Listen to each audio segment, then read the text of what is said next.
Okay, I think we'll go ahead and get started. Um, Again, welcome.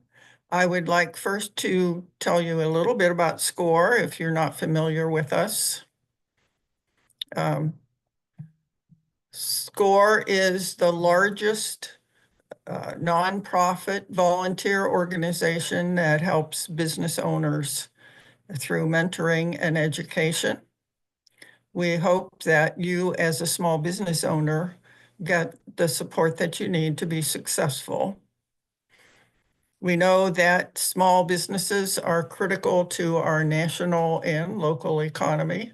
If you live in Cleveland and you notice that the downtown area has been revitalized in the last few years, it's primarily due to small businesses moving into the area. So we encourage you, if you are thinking about a small business, to consider it and also to consider SCORE to help you achieve your goals. Thanks to our volunteers, we have helped create over 50,000 new businesses every year and over 60,000 new jobs. And in-business clients have indicated that we've increased the revenue significantly. So that's a success as far as we're concerned. We are a nationwide organization, so if you have a business that is unusual and we don't have a mentor in Cleveland who can help you, we have mentors all across the country that we can call on. So feel free to sign up for a mentor, and we'll help you regardless. So we have a code of ethics that is required of all our volunteers, and it means that we will not use your information to make money. We won't use your information for any kind of commercial reasons, and anything you tell us is confidential and will not be shared. This is a snapshot of our website. You can go here and sign up for Local Mentor. If you look at local workshops, you will find both live workshops and recorded workshops. There's also a search function where you can search for any topic across the country. There are a lot of other resources. There are templates if you want to do a business plan, a marketing plan, financial plan. Those templates are available. There are some blogs and articles on all kinds of businesses. So do take some time and explore the website to find out what we can do to help you. Our services are free. We do get funding from the Small Business Administration, but we also get a lot of funding from local businesses and foundations that are interested in supporting nonprofit and for-profit organizations in our area. So today we're talking about funding your nonprofit business. And if you are a nonprofit business and been in business for any time at all, you know that funding is critical. So today we're going to talk, I'm going to give you some statistics in case you are putting together your business plan or your marketing plan. We're going to talk about where you can look for funding opportunities and how to identify ones that are relevant to your business. And then we're going to talk about individual donations because that's really the foundation of giving for most nonprofits. So up to 50% time and effort should go to fundraising.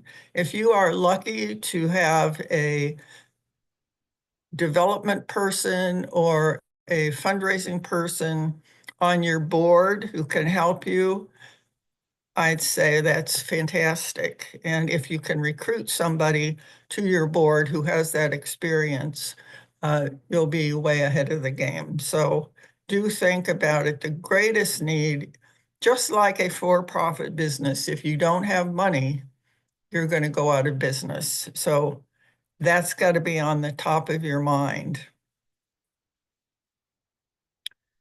So where do nonprofit funds come from?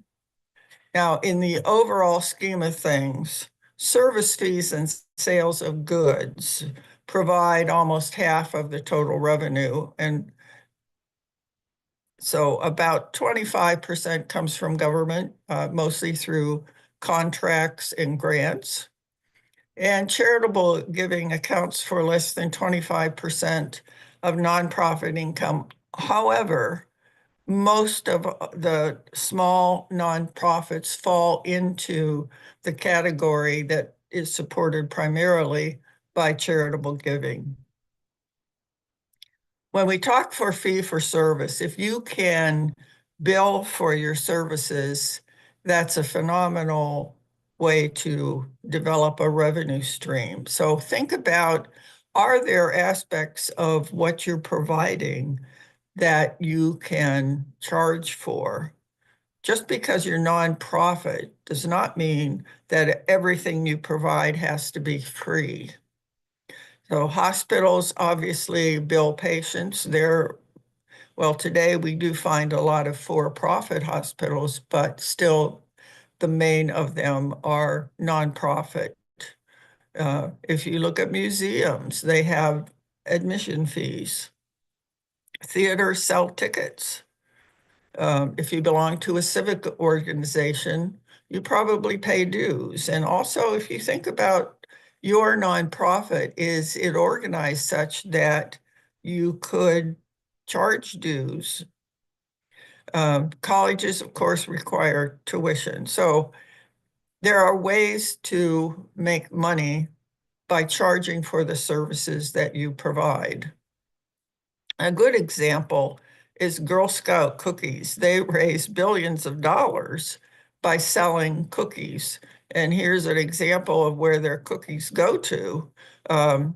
They not only support programs, they support the membership and the services. Also, of course, they buy their cookies. They don't actually make them. And so there are lots of different ways to use the money, but it's all coming from selling Girl Scout cookies.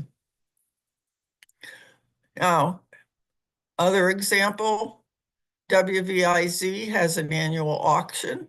That's their primary fundraising effort of the year, although they do have at least semi-annually, maybe more frequently than that, appeals to individuals for donations.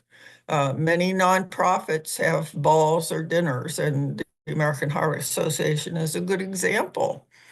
And usually what you pay for a ticket is a lot more than what the actual dinner is worth, and that's your donation.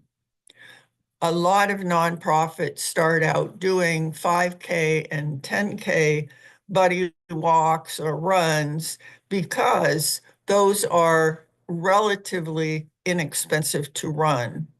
The one downside in any kind of event that you have is that you put money in to create the event and you don't have enough participation to cover your costs. So you really have to look at how many people can I bring in to participate and what is it going to cost me?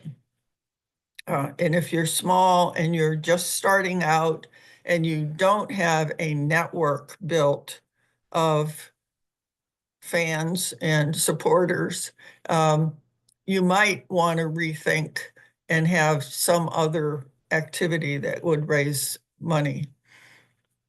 If you know a celebrity, for instance, who would be willing to do a free concert for you, that would be terrific.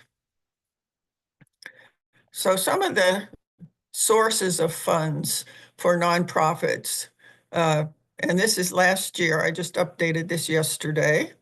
The total charitable giving was more than $500 billion, which is amazing. But individuals gave 67% of that, so keep that in mind. Foundations, 18%, corporations, and also another thing you want to think about is behest, asking people to leave money for your organization in their will. Or if they're retired and they have a 401k that they have to get money from, take a distribution every year, they might be willing to donate from that. So the nice thing or the important thing in getting funding is to try many different sources. That way, if one source dries up, you're not totally dependent on them. So, think about many different ways of raising money. Now, how are funds gone? What happens to them? In 2023, here's the distribution. First to religious causes, education, human services, grant-making foundations, and public society benefit organizations. So overall funding increased, particularly for foundations, and usually foundations collect money to give out in grants, so that's a good thing.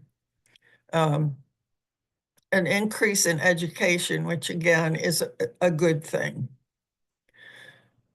So when you look at it, about 20% of your donors give 80% of your dollars. So you want to really look at your donations over time and try to identify your highest yield donors, who's giving you the most money on a regular basis, and try to groom those people or foundations, whoever, to give you an increasing amount on an annual basis. So you want to be donor focused. That means that when you raise money, first of all, you want to let people know, where is it going? What am I going to use it for?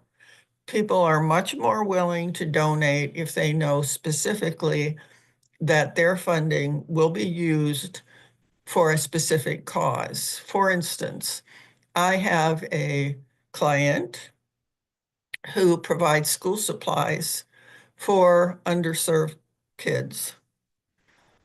When she advertises, she doesn't say, give me $5 to help supply school supplies for kids. On the other, she will say, if you donate $5, it will buy, pens, pencils, pads, and so forth. But if you donate $15, that will not only buy those supplies, but a backpack to put them in.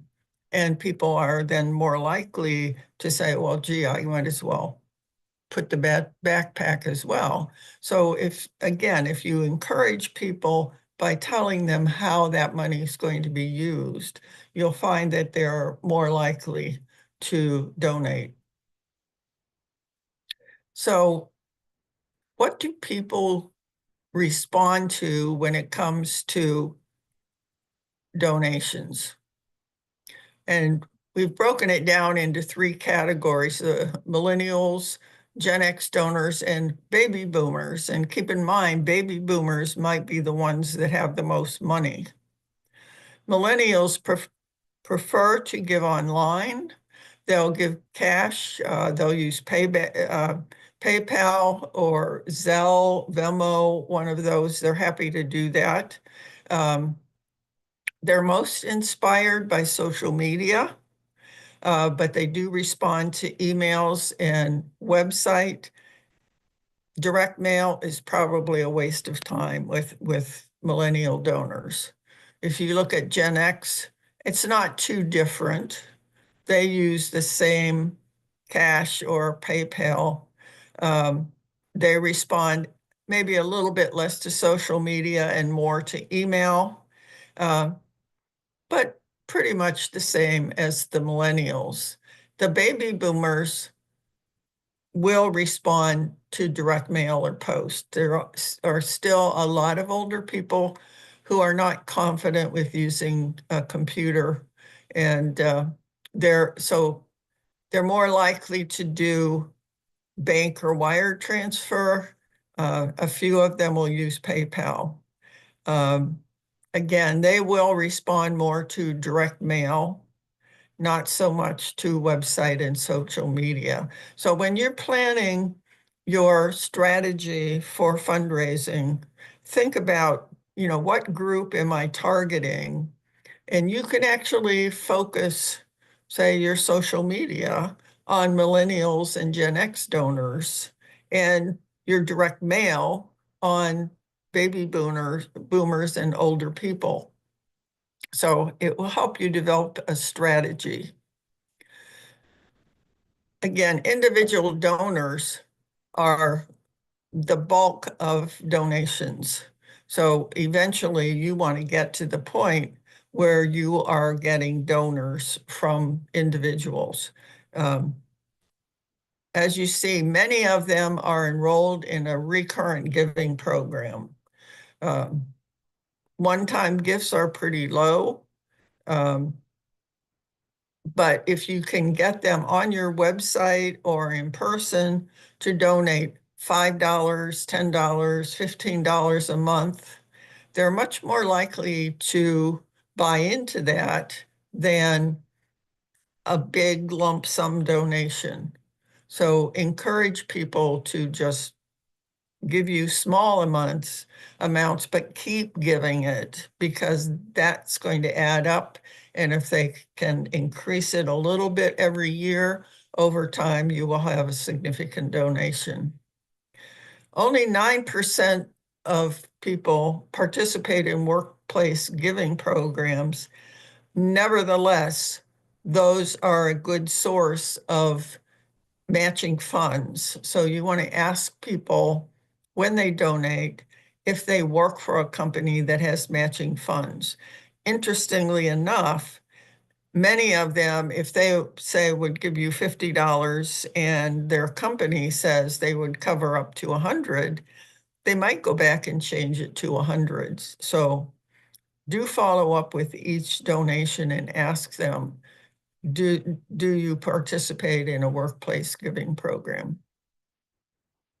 So now's a good time to ask. There's inflation, but that doesn't mean that people won't donate.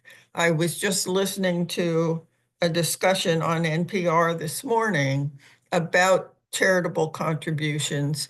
And while it does appear that fewer people are donating than, say, pre-pandemic, the people who donate are giving significantly more. So there's still a lot of opportunity. So again, it feels good to give to a cause.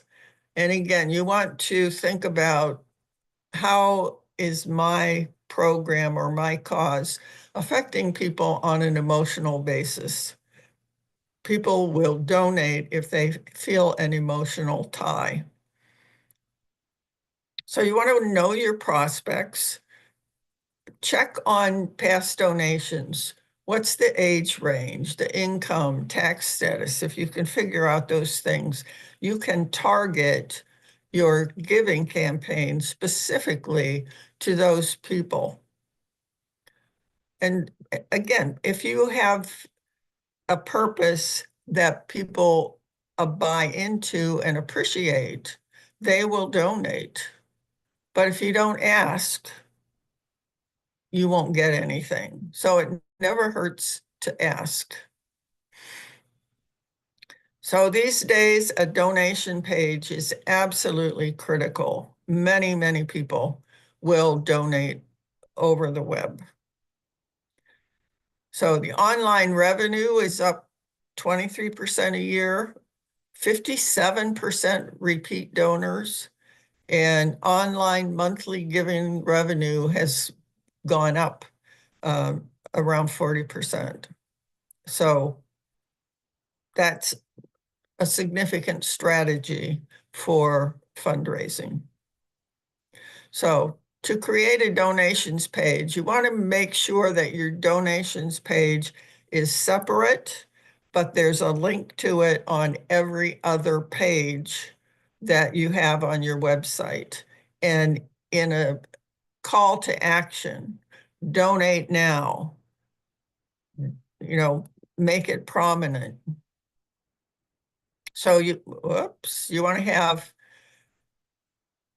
powerful affirmations. You want to show people that you're being successful. You want testimonials from clients.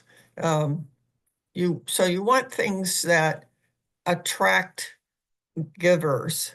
And if you think about marketing, it's always what's in it for me. And so you want to offer people an opportunity to participate in your organization by supporting your cause. So it should be a positive experience for your donors. It's not putting out your hand and asking for money. It's offering them an opportunity. So problems that you might have with your donation page. Some of them load too slowly. If you're putting video clips on your website, make sure they're actually on YouTube or some other repository and just linked to your website, because then they respond much more quickly. If it's too complicated to go through and donate, you're going to get people who start and then just get frustrated and give up. And if it just doesn't work, go to your website, go to your donation page, go through it and see how simple is it. Does it work quickly? Am I allowed to go through it and choose my donation rapidly? Is there enough information about what the money is going to be used for? All of those things. Don't require that somebody set up an account in order to make a donation. You want them to make a donation and then collect the information. So obviously, if they make a donation and they give you a credit card, they've got to give you their address and so forth, and you'll have their email. So you can build your donor database from the back end information. So don't start out saying, set up an account. That discourages people. So you want to keep it concise. You want to make sure that everything on your website and all your other material is consistent so that you're building your brand and making it recognizable to your supporters. Again, so important to tell people how the money's being used. If you don't tell them, they don't know. It's like, well, if I only give you $15 or $20, it's like going down a hole. So tell people, what is this money going to be used for? Make sure you identify things on your website. You want to optimize it. Most people are going to be using their phone. And then the minute they donate, you want to send them an email saying, thank you so much. Your funds are going to be a tremendous assistance to our organization. Again, make sure that it runs on multiple platforms, so test it. And of course, you want to make sure it's secure if you're collecting data. So when you approach people, and this is in a lot of instances, a major donor, if you identify your major donors, you want to go to them personally and show them that you have your budget projections up to date.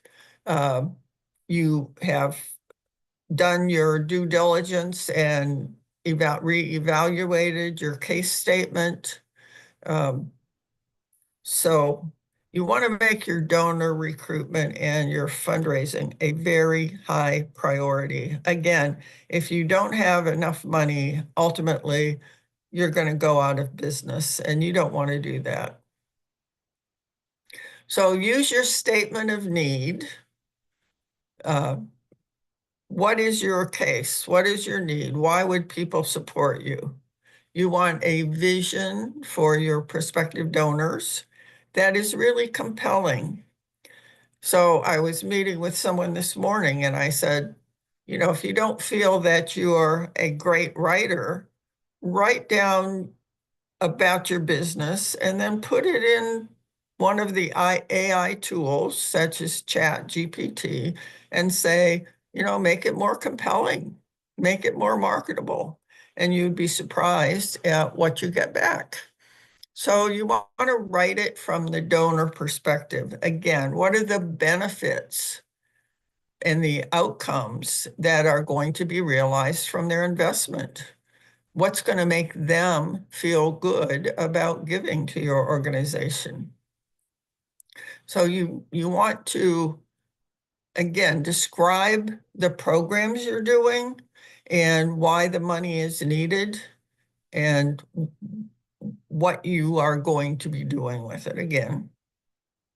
So in your case statement, again, you're writing to reach people emotionally. You want to talk about your mission and your vision. Why are you unique? What's the history of the organization? Your programs. What impact does your programs have? What difference are you making to the community that you're serving? Again, financial needs, how will funds be used? What difference will your gift make? This should be all on your website.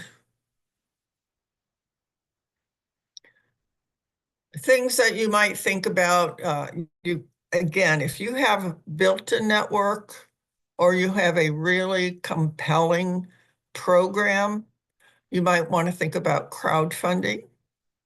And usually it's for a project where you set a funding goal, you promote your story, how you're going to use the funds. You want to involve your supporters as much as possible. Use pictures, videos. If you need help, find somebody who can help you put, again, a compelling campaign. Again, if you can't communicate it, you can't be successful. It's called crowdfunding because you have to reach a lot of people. So if your email database is not robust, it might be difficult to encourage people. If you can share it on social media, again, encourage your network to promote it to their network so that you reach more and more people. And most of the crowdfunding sites that support nonprofit organizations don't take anything until you actually get funds. These are the top crowdfunding sites for nonprofits. What they generally do is take a percentage of the funds that you raise. So you're not losing anything by using these sites. But if you don't have some brand awareness, you might find it difficult to raise many funds on that site. One of the things that you want to consider is, again, a legacy gift program. If you have some high-profile donors, again, particularly baby boomers, maybe who don't have children, and are looking for some place to donate. make sure they're aware of your organization and how their gift might benefit your organization. So obviously, you want to track your donors. You want to be able to break them down by, again, age, income, willingness to donate, and so forth. Here are some fundraising software that, again, they're free. Some of them are free up to a certain amount, and then they start charging. Again, there are a number of different ones. Salesforce has a nonprofit success pack, which is free, but it's not intuitive. Some of these other ones, and you might just test a few of the different programs to see which one really is most fitting for your organization. So let's talk about granting sources, because there are potential sources to at least get reasonable amounts. We're going to talk a little bit about corporate giving programs, grant giving foundations, federal nonprofit programs, state and municipal, and so forth. So again, we talked a little bit about matching gift programs. Always ask if your donor has a company that matches. So an estimated $4 to $10 billion in matching gift funds go unclaimed every year because nobody bothers to ask. 65% of Fortune 500 companies offer matching gift programs. Over 18 million individuals work for companies with matching gift programs. So an estimated 2 to 3 billion is donated through matching gift programs. 84% of donors say they're more likely to donate if a match is offered, and indicate they'd give larger gifts if matching is applied. So really think about that. That's sort of an unexplored opportunity, say. Here are some of the companies that do matching, and some of the amounts that they will match. So you might, when you go through this, look at ones that might relate to organizations that you're familiar with. So many privately funded foundations exist solely to better society by supporting nonprofit organizations. So these are foundations, many of them, you're probably familiar with the Susan Komen Foundation. These are generally set up by families to support a particular disease, maybe a particular type of research. They generally have very specific causes, but they collect money to distribute it through grants.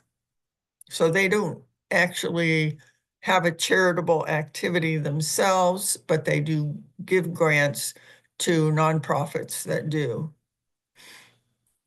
So if you go to a grant-giving private foundation, these are the things you will need: a cover letter, probably a business plan or a case statement that we just talked about for your website, a description, the need for your nonprofit budgets. Budgets are always important, and what you have to show people what your need is.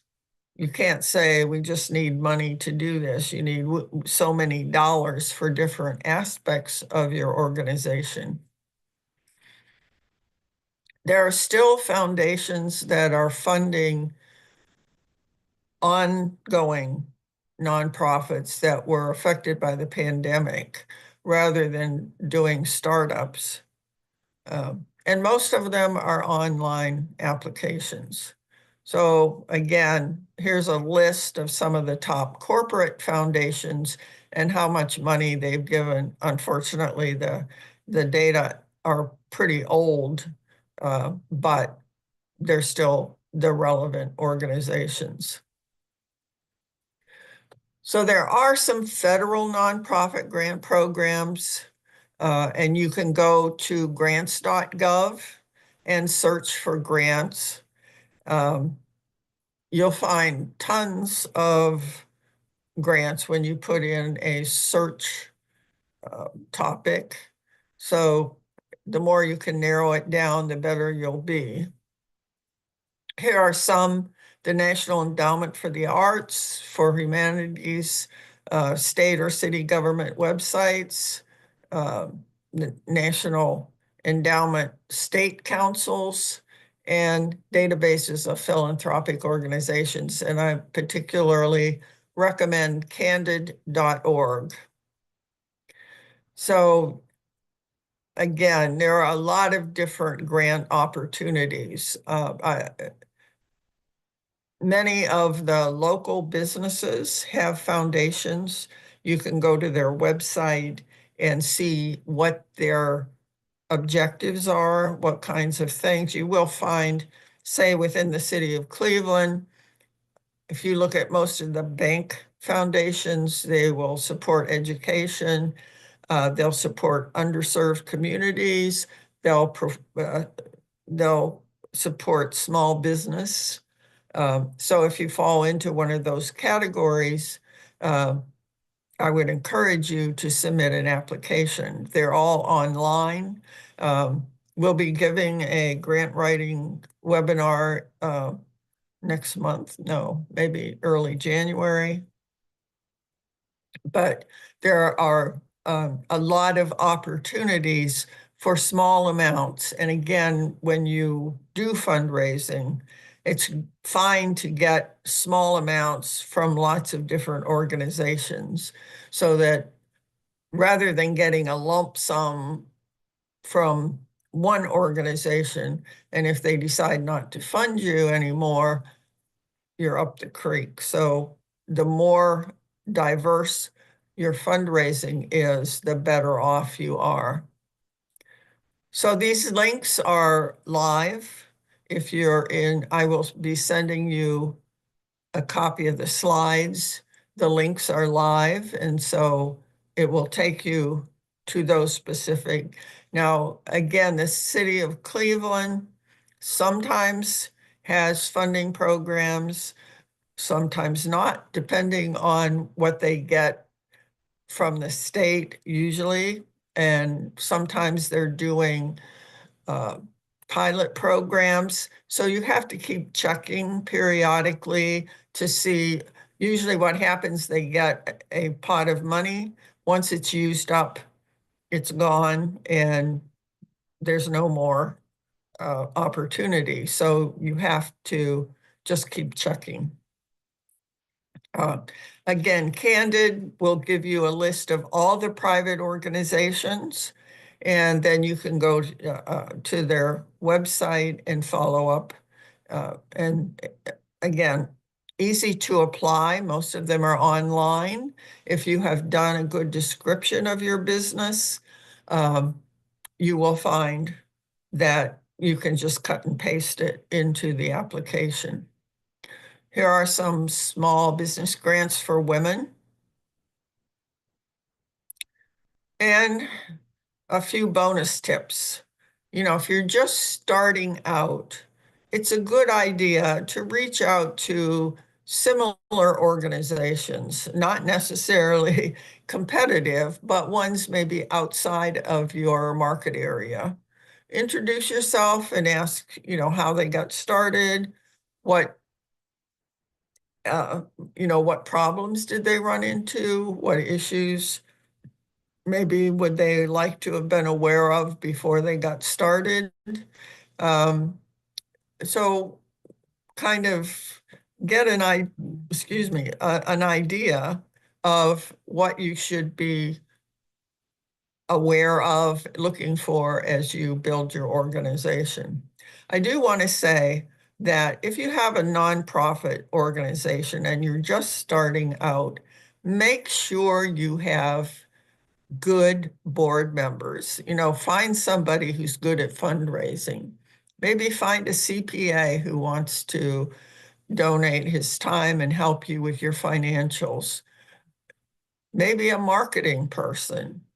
If you don't like to do administrative work, maybe an administrative person. Maybe if you're providing service to a particular group, maybe a representative of that group. But you want people who will commit to your organization, help you grow your organization. Otherwise, you as an individual are going to be under a lot of stress to do all of these things yourself because they have to be done if you want to grow your business. And if you don't have a good board to assist you, it's going to be extremely challenging. So you don't have to wait until you're completely official before you get started. These days, the IRS sometimes is very slow to respond. They used to have to respond within 60 days. That is not the case post-pandemic, and sometimes it takes absolutely months. But if you have a pretty good idea that you are going to be approved, you can let people know if they donate that they will have a tax deduction once you are approved. And it will be relevant and retroactive to the day that you submitted your application to the IRS. So keep that in mind. You might want to practice your grant writing skills. Again, grant writing is important, unless yours is a national level institution. Many of your major projects will depend on grant funding. Again, you want to build a individual donor base, particularly for the long term, but if you have good projects, you can get grant funding for a lot of those, particularly from local and regional foundations. So Candid has some grant writing classes. They have other kinds of information that will help you start and grow your nonprofit. And of course, SCORE has mentors who work with nonprofits and will help you get your nonprofit together and help you grow it. So we will be doing building capacity for your nonprofit. This is obviously for nonprofits that are in business and ready to take the next step of expanding. That's later this month. And then next month we'll be doing grant writing basis. So there we are. Are there any questions? I'm happy to answer questions.